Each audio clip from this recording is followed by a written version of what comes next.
Hey, good morning. Yes, it is. It is Friday, April 25th. Grass season has started here. We were doing deliveries yesterday. So, what are we going to be talking about today? We're going to be talking about what level do you want to be at? And that is part time, full time, and how to achieve those. And when to, you can look at it and say, I've done it. So, stay tuned.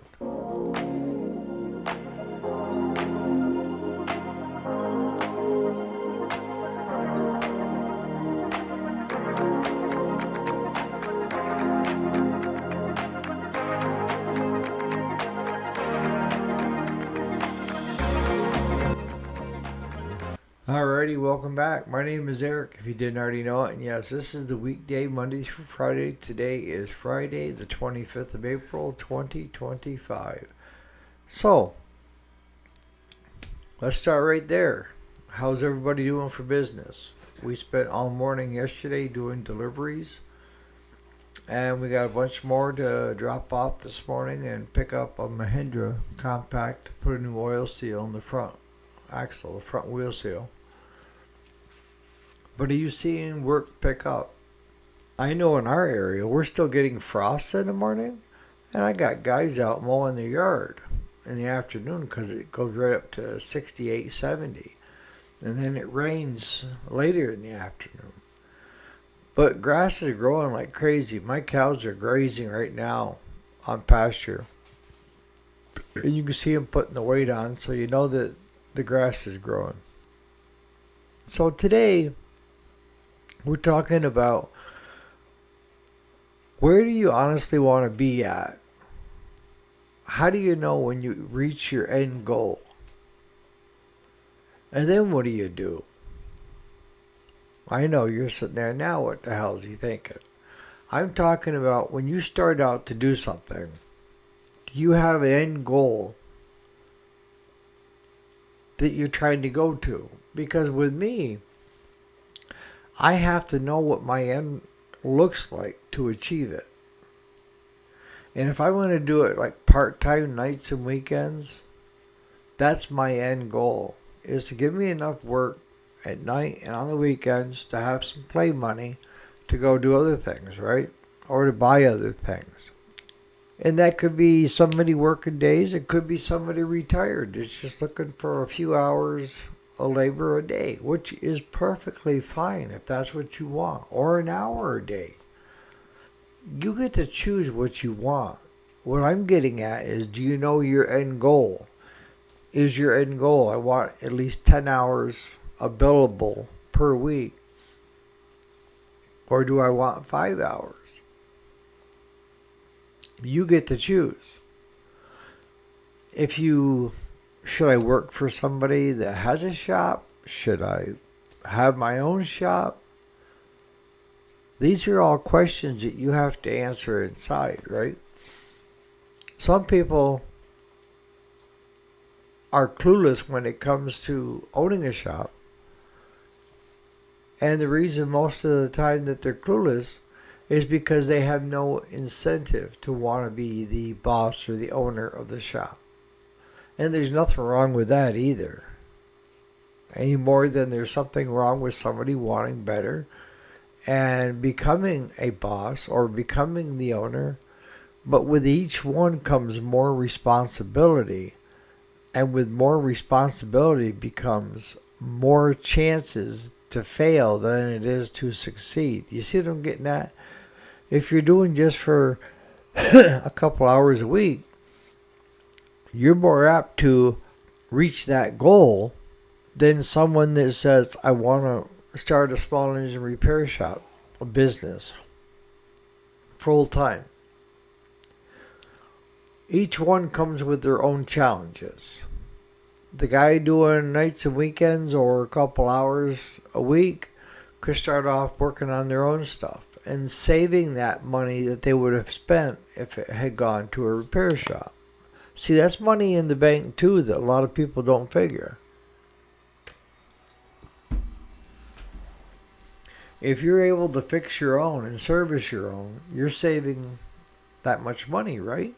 By doing it yourself. So if you spend a couple hours in the spring of the year doing a service on your rototiller, your lawnmower, you name it, then in my book, that's a win, because what would the shop have charged you if you had brought it to me? On the average, a rider is right around $170 to $200. That's a pretty good chunk of change that you save just by doing it yourself. So if you're a weekend warrior or a retiree and you do that for somebody, you just made $200, right? But you probably didn't charge what I charge because you don't have the overhead. So you're probably around 10, 15 bucks an hour. And the guy that you're doing the stuff for is getting a heck of a deal, because coming off from 50, 55 down to 10 to 15 is a pretty good leap. And even a bigger leap if you compare it to most of the shops in this area that are over $100. Some are 105 and 120. So each of us has a different way of approaching it. If I were approaching it for part-time or retiree and stuff like that, it would be easy, because I wouldn't have to do a lot of figure. I probably wouldn't have a tax ID. I probably wouldn't get too heavy into buying real estate to move my business to, yada yada. I'd work out of my garage, build a shed out back, do it when I wanted to do it, and give me a few extra play money to screw around with. Where normally we get the start, right, is friends and family realize that you can do a service on a lawnmower, or a snowblower, and they drop it off. Families are nice. I charge them double. But doing it that way there's less restrictions. There's less hurdles to overcome. The more you invest yourself into a area, the more complicated it gets, the more complex it gets. And in all honesty, it doesn't get easier. It does after a while. As far as like a business owner or a boss, it gets easier because you start to get into your rhythm. But it's going to take a while to get to that rhythm.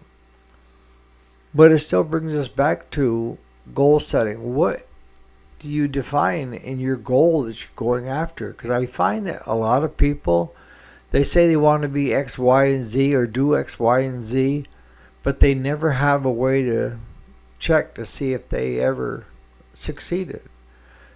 And you have to have short-term goals and long-term goals. When you're younger, you think you got tons of time ahead of you. When you're older, you start realizing you have more time behind you than you do ahead of you. You know what I mean? And then our styles, our learning styles, are also going to affect how we approach things. Some thrive on chaos, where others don't do well with chaos. They're more of a managed approach. Keep the chaos out. Again, that's two different learning styles. There's nothing wrong with either one of them. It's wherever you feel the most comfortable. I used to be chaos. I thrived on chaos. Now I like to have an uncomplicated day, the better, so that I'm not coming up against a bunch of stuff that I'm not sure what to do. Well, what brings this about is that I'm relearning how to do things in my own way. Whereas before the surgery, a lot of stuff came second nature, right? And then while we're talking learning style, some of us are going to be book smart and some of us are going to be hands-on. And what do I mean by that? I mean, my son Robert, all right? He can go out and he can watch Claude tear apart an engine and put it back together. once. And he can do exactly what Claude did just by watching him do it. But hand him a book on all the specs, torques, and all that, and he can't do it. If Claude told him what torque things at, and this, boom, he's got it. If he's sitting there watching Claude do it, and Claude is telling him exactly what he's doing and the torques and all that, my son will retain it like a sponge. You put me out there, and you're probably going to be hitting me with a stick, and the third time, I still wouldn't know how to put it all back together completely. But give me a book with all the torque specs and how you do it in a system, I can do it.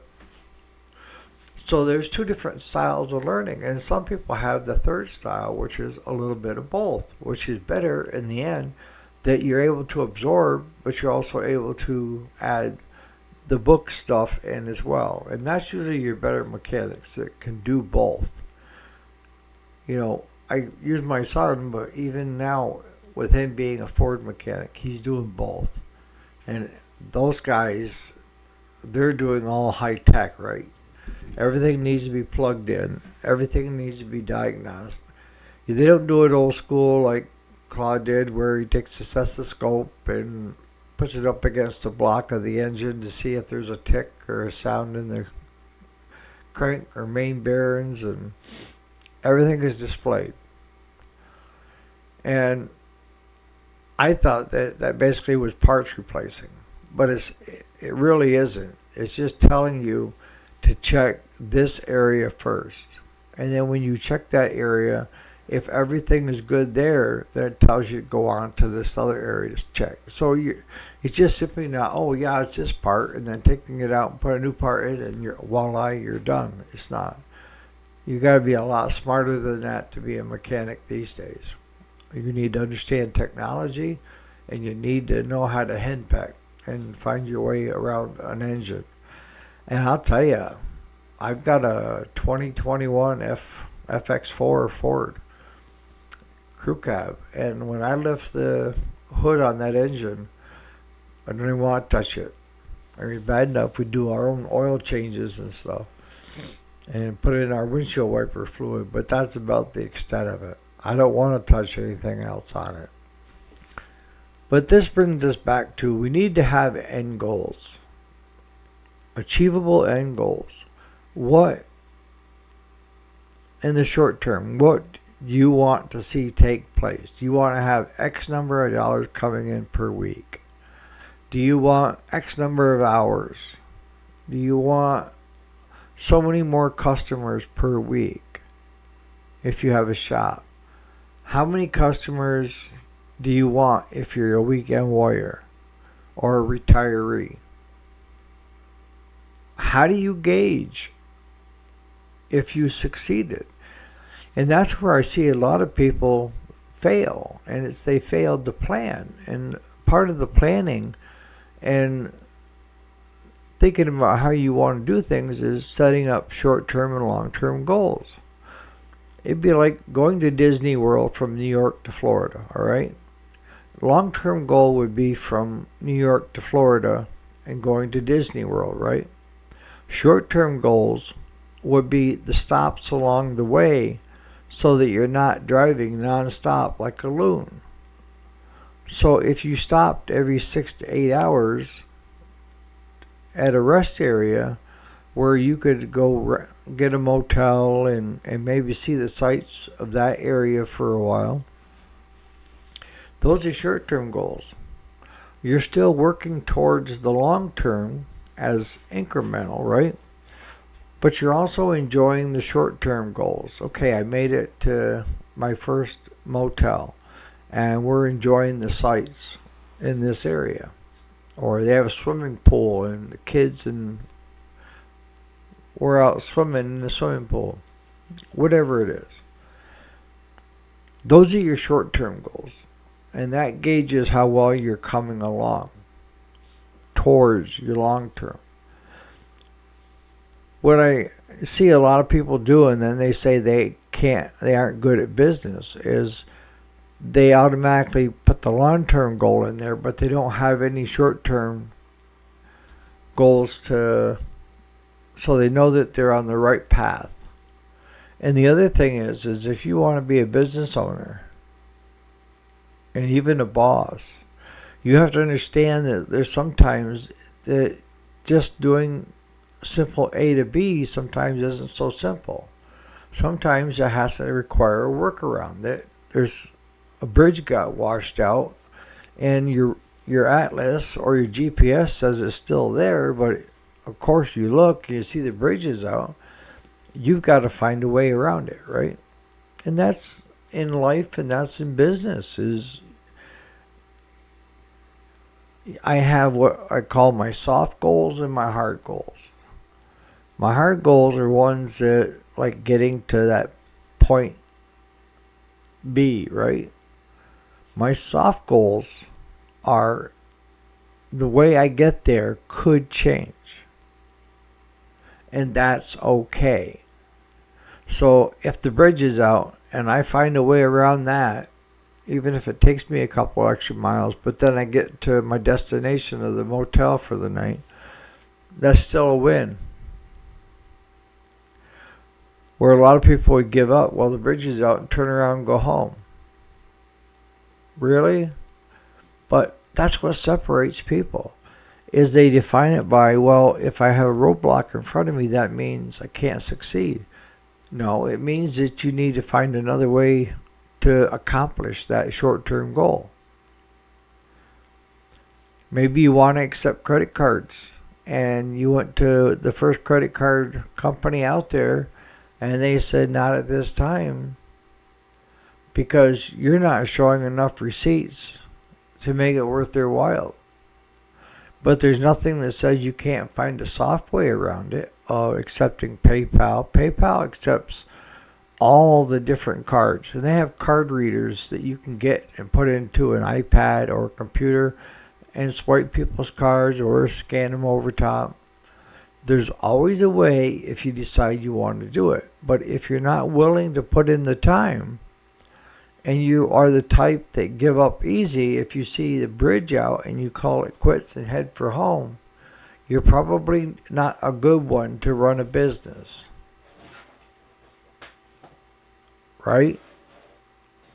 At least not until you get to that point of where you feel comfortable of going around that roadblock.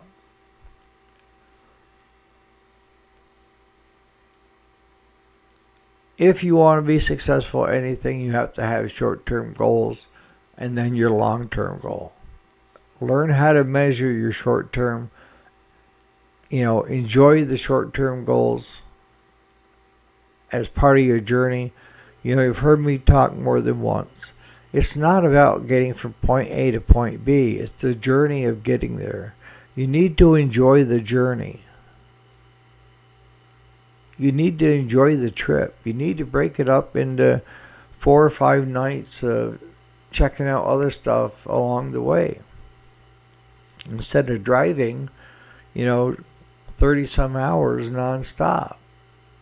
So I'm going to start wrapping it up. But I think you get my main idea is that no matter what we approach, we need to have goals, short-term, long-term goals, and also that soft-term goal, which means the workarounds. You can't always, if the bridge is out, you can't turn around and go home. You find a new way to get to that place that you had for a short-term goal. So in the comments, what do you think? What do you do? How is your approach to things? And how's it working for you? So on that note, you guys have a great Friday, and this is the end of the weekend, going into the weekend rather, and it's supposed to be nicer weather, so I'll probably catch you around somewhere on the weekend. But other than that, you guys have a great Friday.